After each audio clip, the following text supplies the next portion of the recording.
Halo semua, saya Nadia Farha Salsabila dengan NIM 2003-1086. Pendidikan Biologi B akan mempresentasikan mengenai spesies Aurelia aurita dari film Cnidaria. Aurelia aurita adalah spesies yang dipelajari secara luas dari genus Aurelia.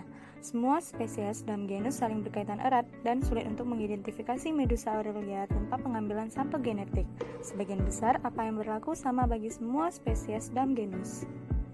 Ubur-ubur ini tampak tembus pandang, biasanya berukuran sekitar 25-40 cm dan dapat diidentifikasi oleh 4 gonad berbentuk tapel kuda. Mudah dilihat melalui bagian atas bel. Ubur-ubur ini makan dengan mengumpulkan medusa, plankton, dan moluska dengan tentakelnya dan membawa mangsanya ke dalam tubuh untuk dicerna. Ubur-ubur ini hanya mampu bergerak terbatas dan hanyut dengan arus bahkan ketika berenang. Genus Aurelia ditemukan di hampir seluruh lautan di dunia, dari daerah tropis ke utara sejauh 70 derajat lintang utara dan ke selatan sejauh 40 derajat lintang selatan. Spesies Aurelia aurita dapat ditemukan di sepanjang pantai Atlantik timur Eropa Utara dan pantai Atlantik barat Amerika Utara di New England dan Kanada Timur. Secara umum, Aurelia hidup di perairan pantai yang dapat ditemukan di muara sungai dan pelabuhan. Ia hidup dalam suhu air laut berkisar dari 6 derajat hingga 31 derajat Celcius, dengan suhu optimum 9-19 derajat Celcius.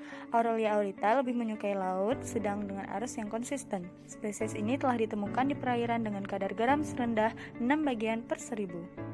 Aurelia aurita atau ubur-ubur adalah salah satu spesies dari film Cnidaria yang mempunyai ciri-ciri melewati fase polip dan medusa. Polip bersifat sesil atau menempel pada substrat, sedangkan medusa dapat bergerak bebas. Polip Aurelia berukuran kurang lebih 5 mm, terikat pada suatu objek di dasar laut. Tubuh memiliki lapisan luar dan lapisan dalam. Di antara kedua lapisan tersebut terdapat mesoglea yang berfungsi sebagai pusat sistem persyarafan.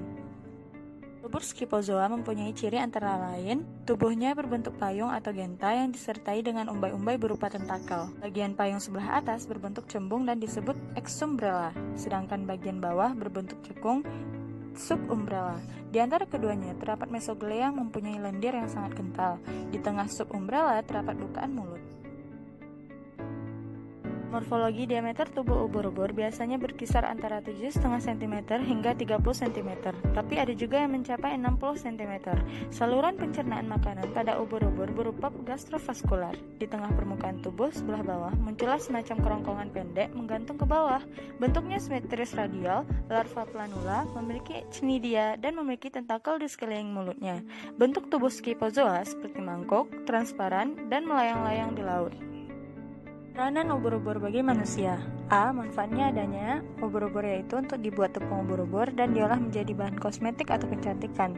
B. Kerugian adanya ubur-ubur yaitu ubur-ubur mampu merusak. Kedua, film Platyhelminthes. Ciri-ciri dari film Platyhelminthes adalah tubuh pipih dorsoventral dan tidak bersegmen. Ya, golongan cacing pipih hidup di sungai, danau, laut, atau sebagai parasit di dalam tubuh organisme lain. Cacing golongan ini sangat sensitif terhadap cahaya. Beberapa contoh Platyhelminthes adalah planaria yang sering ditemukan di balik batuan, Bipalium yang hidup di balik lumut lembab, Clonorchis sinensis, cacing hati, dan cacing pita. Struktur dan fungsi tubuh. Platyhelminthes merupakan cacing yang tergolong triploblastik asalamata karena memiliki 3 lapisan embrional yang terdiri dari ektoderma, endoderma, dan mesoderma. Namun, mesoderma cacing ini tidak mengalami spesialisasi, sehingga sel-selnya tetap seragam dan tidak membentuk sel khusus. Ada Platyhelminthes yang sudah memiliki sistem pencernaan makanan, terutama yang hidup bebas. Namun, ada pula yang tidak memiliki sistem pencernaan makanan, misalnya cacing pita atau Cistoda.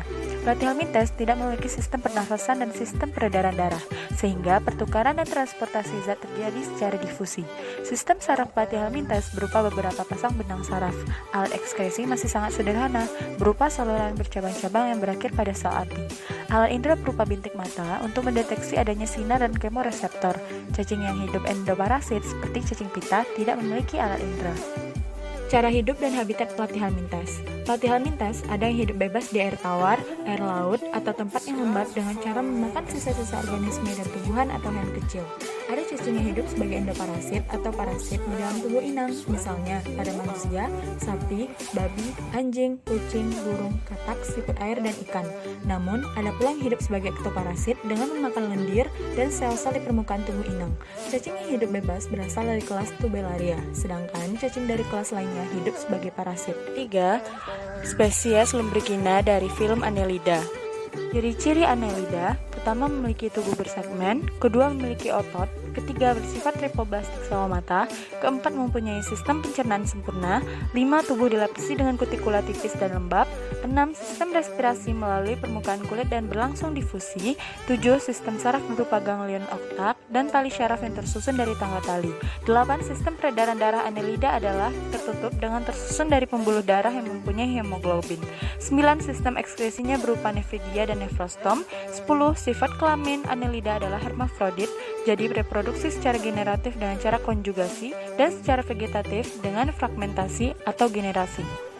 Habitat hidup Annelida. Annelida banyak ditemukan di daerah tanah gembur dan tumpukan sampah tumbuh-tumbuhan. Umumnya, Annelida hidup bebas, tetapi ada juga yang hidup dengan parasit menempel dan bergantung pada inangnya. Kebanyakan dari Annelida hidupnya di perairan laut dan air tawar, dan sebagian lagi hidup di tanah dengan tempat lembab. Peranan Annelida. 1. Cacing wawo dan cacing palolo itu sebagai bahan makanan. 2. Tubifax sp sebagai bahan makanan untuk ikan dan burung. 3. Cacing tanah Lumbricus terrestris sebagai obat tipes.